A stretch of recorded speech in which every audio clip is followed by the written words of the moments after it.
فرعون نے کہا پیشتر اس کے کہ میں تمہیں اجازت دوں تم اس پر ایمان لے آئے، بے شک یہ فریب ہے جو تم نے مل کر شہر میں کیا ہے تاکہ اہل شہر کو یہاں سے نکال دو، سو ان قریب اس کا نتیجہ معلوم کر لو گے۔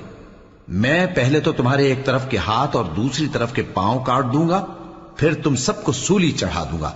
وہ بولے کہ ہم تو اپنے پروردگار کی طرف لوٹ کر جانے والے ہیں، اور اس کے سوا تجھ کو ہماری کون سی بات بری لگی ہے کہ جب ہمارے پروردگار کی نشانیاں ہمارے پاس آ گئیں تو ہم ان پر ایمان لے آئے۔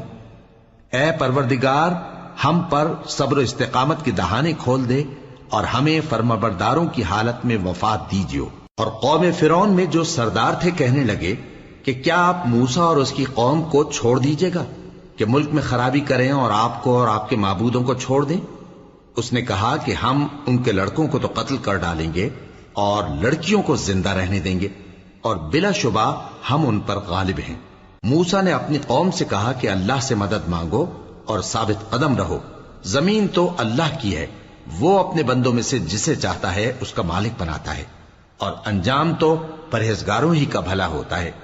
وہ بولے کہ تمہارے آنے سے پہلے بھی ہم کو اذیتیں پہنچتی رہیں اور تمہارے آنے کے بعد بھی۔ موسیٰ نے کہا کہ قریب ہے کہ تمہارا پروردگار تمہارے دشمن کو ہلاک کر دے اور تمہیں زمین میں خلیفہ بنائے، پھر دیکھے کہ تم کیسے عمل کرتے ہو۔ اور ہم نے فرعونیوں کو خشک سالیوں اور میووں کے نقصان میں پکڑا تاکہ وہ نصیحت حاصل کریں، سو جب ان کو آسائش حاصل ہوتی تو کہتے کہ ہم اس کے مستحق ہیں، اور اگر سختی پہنچتی تو اسے موسیٰ اور ان کے رفیقوں کی بدشگونی بتاتے۔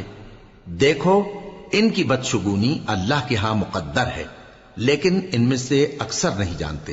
اور کہنے لگے کہ تم ہمارے پاس خواہ کوئی بھی نشانی لاؤ تاکہ اس سے ہم پر جادو کرو، مگر ہم تم پر ایمان لانے والے نہیں ہیں۔ تو ہم نے ان پر طوفان اور ٹڈیاں اور جوئیں اور مینڈک اور خون کتنی کھلی ہوئی نشانیاں بھیجی، مگر وہ تکبر ہی کرتے رہے اور وہ لوگ تھے ہی گناہگار۔ اور جب ان پر عذاب واقع ہوتا تو کہتے کہ موسیٰ ہمارے لیے اپنے پروردگار سے دعا کرو جیسا اس نے تم سے عہد کر رکھا ہے، اگر تم ہم سے عذاب کو ٹال دو گے تو ہم تم پر ایمان بھی لے آئیں گے اور بنی اسرائیل کو بھی تمہارے ساتھ جانے کی اجازت دیں گے۔ پھر جب ہم ایک مدت کے لیے جس تک ان کو پہنچنا تھا ان سے عذاب دور کر دیتے تو وہ فوراً عہد کو توڑ ڈالتے، تو ہم نے ان سے بدلہ لے کر ہی چھوڑا کہ ان کو سمندر میں ڈبو دیا، اس لیے کہ وہ ہماری آیتوں کو جھٹلاتے اور ان سے بے پرواہی کرتے تھے۔ اور جو لوگ کمزور بنائے جاتے رہے ان کو ہم نے زمین شام کے مشرق و مغرب کا جس میں ہم نے برکت دی تھی وارث کر دیا۔ اور بنی اسرائیل کے بارے میں ان کے صبر کی وجہ سے تمہارے پروردگار کا وعدہ نیک پورا ہوا۔ اور فرعون اور قوم فرعون جو محل بناتے اور انگور کے باغ جو چھتریوں پر چڑھاتے تھے، سب کو ہم نے تباہ کر دیا۔